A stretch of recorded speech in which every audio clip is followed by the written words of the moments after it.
Ele é mestre em Ciências Sociais com ênfase em Ciências Políticas. Jornalista formado pelo Mackenzie em 2010, estuda as áreas de política, comunicação, religião, liberdade de imprensa e liberdade de expressão. Com mais de 15 anos de experiência, exerce atividades de assessoria de imprensa, media training, jornalismo corporativo, entre outros. O Memória do curso de jornalismo recebe o jornalista Newton Silva. Newton, obrigado por você ter vindo aqui bater esse papo comigo, muito legal, brigadíssimo, viu? Muito obrigado a vocês, prazer enorme estar aqui. Newton, por que você escolheu fazer jornalismo e como é que você chegou no Mackenzie? Tá, eu cheguei no Mackenzie depois de praticamente 2 anos e meio de cursinho. Eu fiz um cursinho pré-vestibular, projeto social em 2002. Minha única opção era a USP, né, porque eu vinha de uma família economicamente menos abastada. Não passei na USP, fiz 2003 curso técnico, fiz 1 ano e meio de curso técnico em eletrônica, tudo a ver com jornalismo, né? Mas enfim, 2004 novamente eu fiz 2005 eu fiz novamente o cursinho pré-vestibular. No final dele de novo, a minha única opção era a USP. E na ocasião surgiu a oportunidade do ProUni. E aí eu me inscrevi no ProUni, que era, né, novidade na época. E a minha primeira opção foi jornalismo no Mackenzie. Por que jornalismo? Eu sempre gostei muito de ler. Foi uma herança que a minha mãe deixou. Quando eu vi que eu não poderia ser mais jogador de futebol, a minha paixão foi a leitura. E eu encarava o jornalismo, e engraçado que quando eu falo que eu queria ser jornalista, o pessoal sempre falava, você quer substituir o William Bonner? E eu nunca encarei o jornalismo assim. Eu encarei que o jornalismo, ou o jornalista, ele é um contador de história. E para você contar bem a história, primeiro você tem que ouvi-la. Então eu encarei o jornalismo muito mais como uma profissão de observação, porque eu sempre fui muito observador. E foi aí que eu entrei no jornalismo. Tem uma passagem muito legal, que foi o meu primeiro dia de aula aqui no Mackenzie. Eu nunca gostei muito daquelas brincadeiras de contato físico, né? Ovada, quando faz aniversário. E eu sempre fiquei na dúvida se eu viria por causa do trote. Do trote, famoso trote. E a minha mãe falou, não, vai lá e tudo mais. Eu já tinha 22 anos na época, ou seja, a idade que meus colegas saem da faculdade eu estava entrando.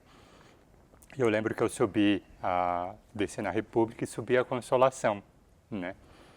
E vim com uma pastinha de couro que eu tinha na época. E a hora que eu atravessei a Consolação para a Rua Piauí, eu deixei o pessoal ir na frente, eu fui atrás, rezando para não ser pego no trote.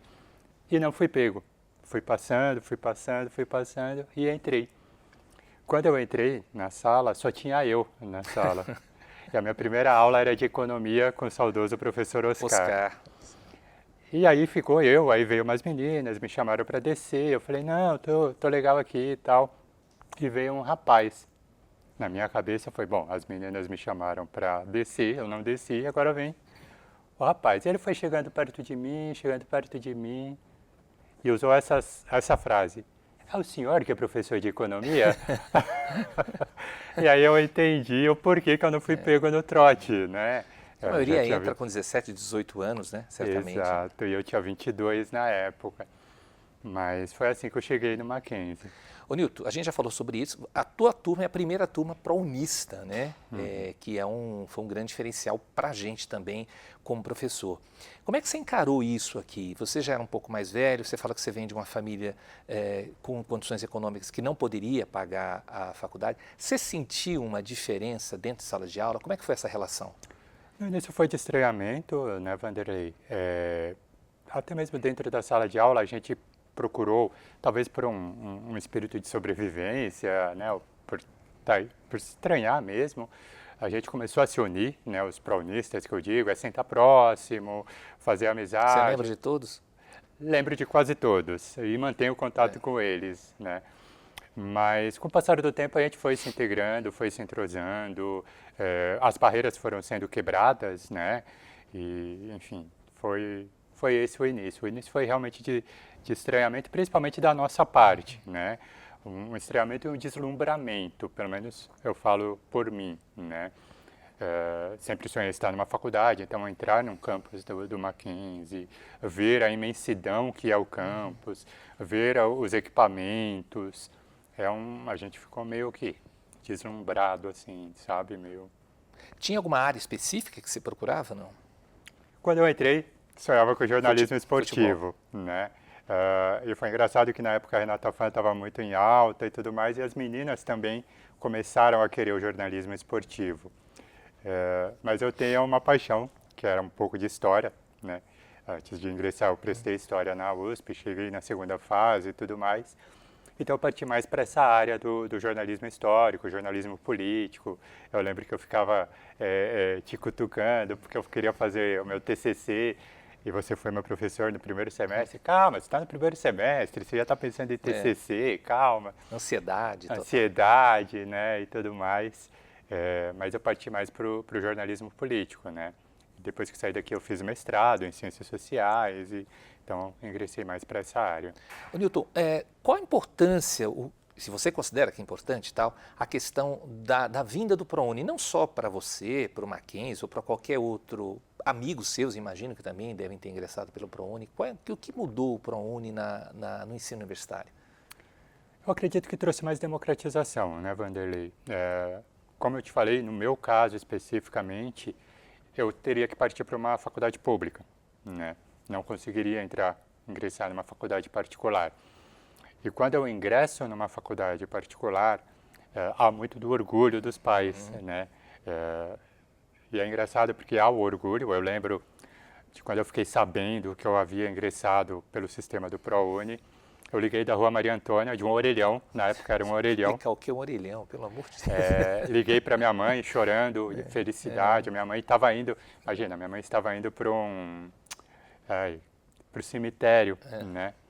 E ela super feliz no ônibus, né?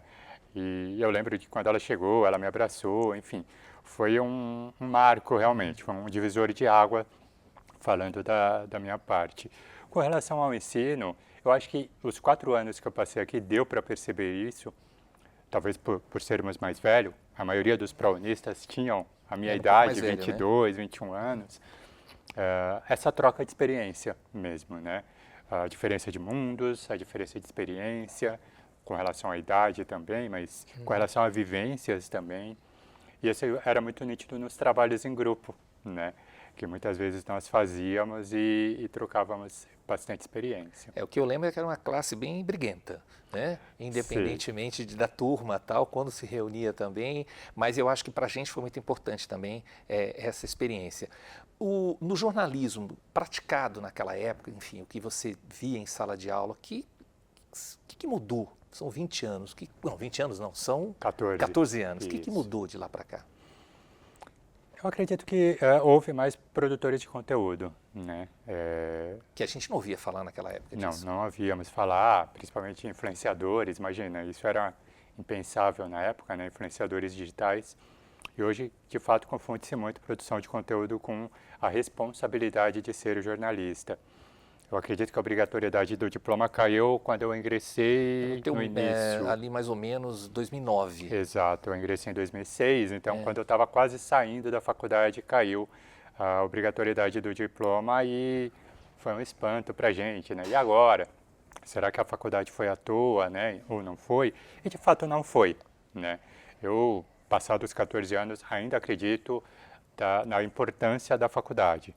Talvez o diploma, a gente possa discutir a obrigatoriedade dele ou não, mas a faculdade traz muitas coisas que quem não fez não vai ter noção, né? Eu lembro, por exemplo, da aula de ética que nós tínhamos, que, poxa, é impensável quem não fez faculdade de jornalismo ter aquela bagagem ética que na aula de ética passava. Lembro de diversas matérias que me ajudou muito a ter embasamento para a minha ação, né? Você falou da importância da formação, da importância da faculdade. Você considera o jornalismo ainda importante? Com certeza, com certeza. Eu acho que o jornalismo ele baliza muito a visão da sociedade, né? E eu bato muito na tecla da responsabilidade, né? Da gente fazer um jornalismo com responsabilidade. Então, eu acho que o jornalismo hoje é fundamental para trazer essas novas visões, para trazer novas realidades para o público.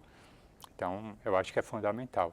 Como é que você vê, na tua época a gente não usava a expressão fake news, né? inteligência artificial, então, estava distante. Você acha que isso tem ajudado, não fake news, evidentemente, mas estar mais presente, né? Isso é mais claro, fake news, no nosso cotidiano. Você acha que a inteligência artificial ela vem para colaborar com o jornalismo? Acho que se for bem usada, sim. Como toda ferramenta, ela tem que ser bem usada, né? A inteligência artificial hoje é uma novidade, a gente pode dizer assim, né?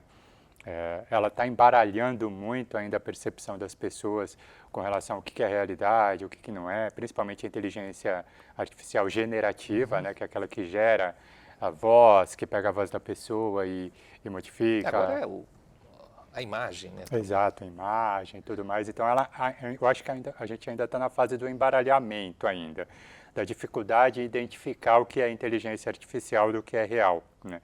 E aí vai muito quem está por trás da inteligência artificial, né? A responsabilidade de quem está por trás disso, a consciência.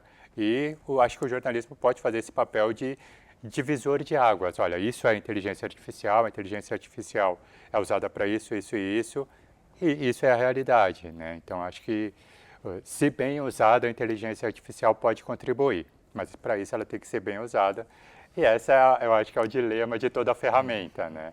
Desde o avião quando foi lançado até hoje, o dilema é quem usa a ferramenta. E como, né? Como usa a ferramenta. Algum arrependimento em ter feito jornalismo? Não, nenhum. Eu acho que me contribuiu muito para a área profissional, para a área pessoal também. Talvez eu me arrependa de talvez ter tido mais contato e mais trocas com os professores e com os meus colegas de turma, né? Mas de ter feito o curso, nenhum. Nilton, obrigado, parabéns aí pela tua carreira, obrigado, sucesso. E você está sempre, as portas abertas aqui, sempre para te receber. Obrigado. Viu? Muito obrigado a vocês.